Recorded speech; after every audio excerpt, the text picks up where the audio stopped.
तो परमात्मा के लिए जिज्ञासा रखने वाले प्रेमियों के लिए मैं सत्कार करता हूँ और इस अगले सत्र में उनका स्वागत है। मैं बता रहा था, पहले सत्र में मैंने बताया था कि परमात्मा क्या है, दूसरे में बताया था उनको प्राप्त करने का तरीका क्या है। उसी को मैं अब तीसरे सत्र में आगे बढ़ाता हूँ। परमात्मा को जानने के दो तरीके मुख्य हैं, योग और ज्ञान। तो मैं योग पर इस वक्त बोल रहा हूँ। उसमें पतंजलि का योग शास्त्र अष्टांग योग को बताता है, यम, नियम, आसन, प्राणायाम, प्रत्याहार, धारणा, ध्यान और समाधि। इसमें हम प्रत्याहार के बारे में पिछली दफ़ा बोलते थे कि सांसारिक चीज़ों के प्रति आकर्षण ख़त्म होना चाहिए, और जब वो आकर्षण ख़त्म होगा तब हमारा पुनर्जन्म का कारण ख़त्म हो जाएगा और हमारा उसी जीवन में उद्धार हो सकता है ध्यान लगाने के बाद। तो अब प्रत्याहार के आगे अगला आता है धारणा। धारणा का मतलब ये है कि अपने आप को हम कंसंट्रेट करने की कोशिश करें। The method to concentrate yourself, try to concentrate, is called dharana. एक जगह पर अगर आप ध्यान लगाएं, जैसे कि आप दीपक की लौ को देखते रहें बहुत देर तक और उसी पर ध्यान लगाए रहें, या दीवार पर लाल रंग से ओम लिख दिया जाए और उस ओम के ऊपर आप ध्यान लगाएं और एक टक उसी को देखते रहें। ध्यान इधर से उधर जाएगा, कभी किसी की आवाज़ आएगी तो आपका सिर उधर घूम जाएगा, कोई और चीज़ सुनाई देगी तो उधर घूम जाएगा। लेकिन इन सब को रोकने की प्रैक्टिस करते हुए अगर आप एक ही चीज़ को देखते रहे लगातार, तो वो धारणा कहलाता है। जब धारणा सफल हो जाती है तब वो ध्यान का रूप ले लेती है। जब धारणा सफल हो जाती है कि एक चीज़ के ऊपर आपने अपने आप को केंद्रित किया है और उस चीज़ पर ही आपका ध्यान लगा हुआ है, भटकता नहीं है, तो वो ध्यान कहलाता है। जब ध्यान बहुत देर तक लगता है तो फिर आप अपने शरीर को भूल जाते हैं, अपने वातावरण को चारों तरफ जो है उसको भूल जाते हैं, अपनी सारी चीज़ों को भूल जाते हैं। केवल जिस चीज़ पर ध्यान लगाया जाए वही हमको याद रहती है, वही हमको दिखाई देती है। तब ये ध्यान सफल होता है।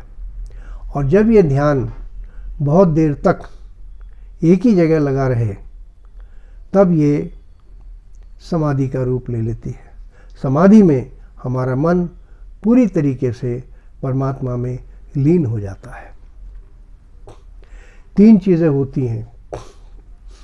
एक होता है सीइंग, यानी कि देखना, सीन अर्थात वो चीज़ जिसको देखा जा रहा है, और seeing the process of seeing. तो ये तीनों चीज़ें जब एक हो जाती हैं, अर्थात जब देखने वाला और जो वस्तु देखी जा रही है और जो देखने का तरीका है, प्रोसेस है, वो तीनों मिलकर के जब एक हो जाती हैं तब समाधि का रूप आता है। उस समाधि में हमें परमात्मा के साथ एकत्व होने का अनुभव होता है और हमारी प्रोसेस परमात्मा को जानने की पूरी होती है। उसी वक्त सब कुछ पता लग जाता है कि परमात्मा क्या है, उनके स्वरूप क्या है, संसार क्या है और संसार में हमारा जीवन क्यों है, कैसा है और संसार के बाद क्या होगा। ये सब चीज़ें उस समाधि वाली स्टेज के बाद अपने आप पता लग जाती है। तो ये 8 स्टेप्स हैं अष्टांग योग के, जिनसे परमात्मा को जाना जाता है। और दूसरा तरीका मैंने बताया था ज्ञान। ज्ञान का तरीका ये है कि आप जितने भी स्क्रिप्चर्स हैं, जैसे कि गीता है, महाभारत है, रामायण है, 4 वेद हैं, ऋग्वेद, यजुर्वेद, अथर्ववेद और सामवेद, चारों वेद हैं, 108 उपनिषद हैं और इसके अलावा कई सारे स्क्रिप्चर्स हैं और बहुत से संतों के, महात्माओं के लिखे हुए अपनी जीवनी के अनुभव हैं।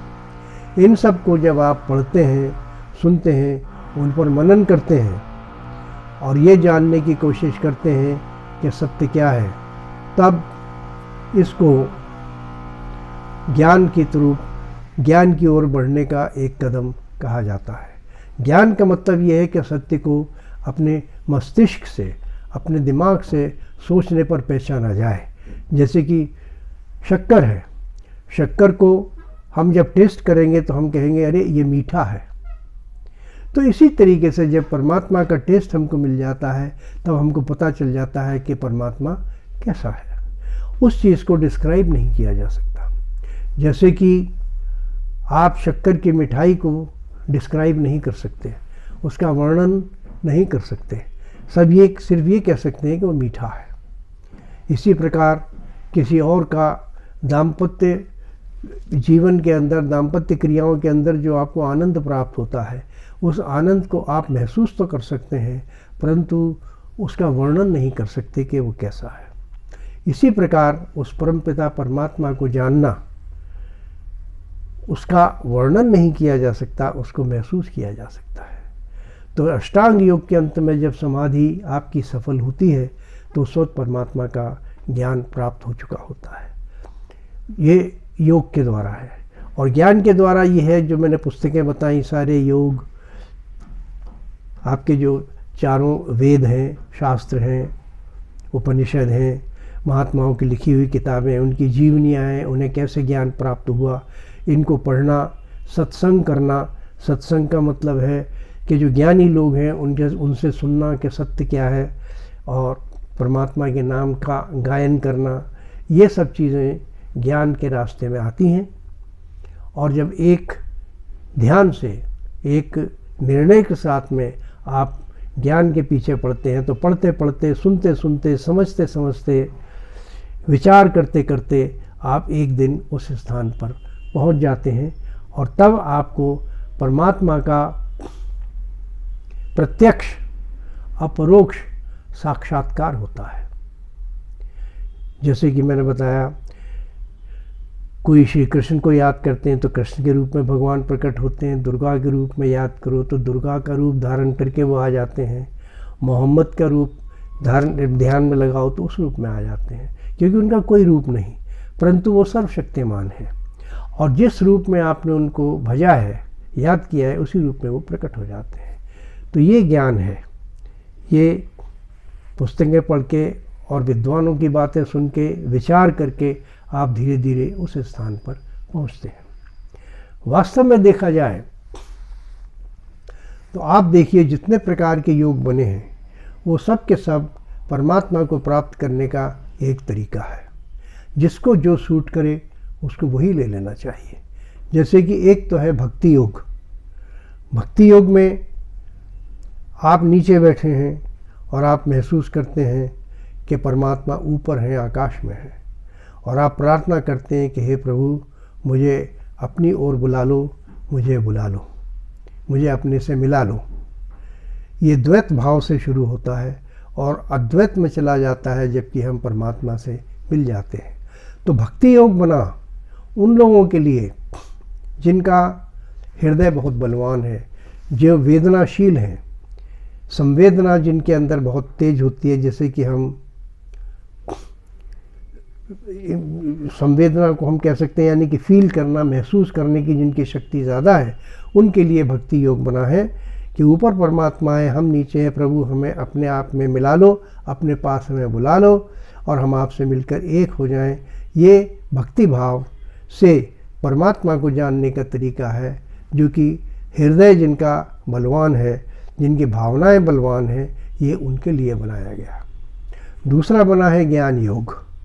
ज्ञान योग उनके लिए बना है जिनका कि मस्तिष्क और विचारशीलता जिनकी ज़्यादा है। ऐसे लोग पढ़कर, सुनकर, विचार करके सोचते रहते हैं कि मैं कौन हूँ और परमात्मा क्या है। सोचते जाते हैं, सोचते जाते हैं, कोई जवाब आता है तो कहते हैं नहीं ये जवाब ठीक नहीं है, फिर आगे चलते चले जाते हैं। तो इस तरीके से जो सोचकर, विचार कर, समझकर ये जानने की कोशिश करते हैं कि परमात्मा क्या है, उसे हम ज्ञान योगी कहते हैं। वो एक जगह बैठ करके सोचता रहता है कि मैं क्या हूँ, परमात्मा क्या है और उनका सत्य क्या है। ये ज्ञान योग हुआ। तीसरा तरीका होता है कर्मयोग। कर्मयोग में ये कहा जाता है कर्म कर फल की इच्छा न रख। ये कर्मयोग है। इसमें निष्काम कर्म किया जाता है। काम करो लेकिन उसका नतीजा भगवान के हाथ में है, ये मानकर काम किया जाता है और इससे भी वही फल प्राप्त होता है। चलिए अब आगे का मैं अगले सत्र में बोलूँगा।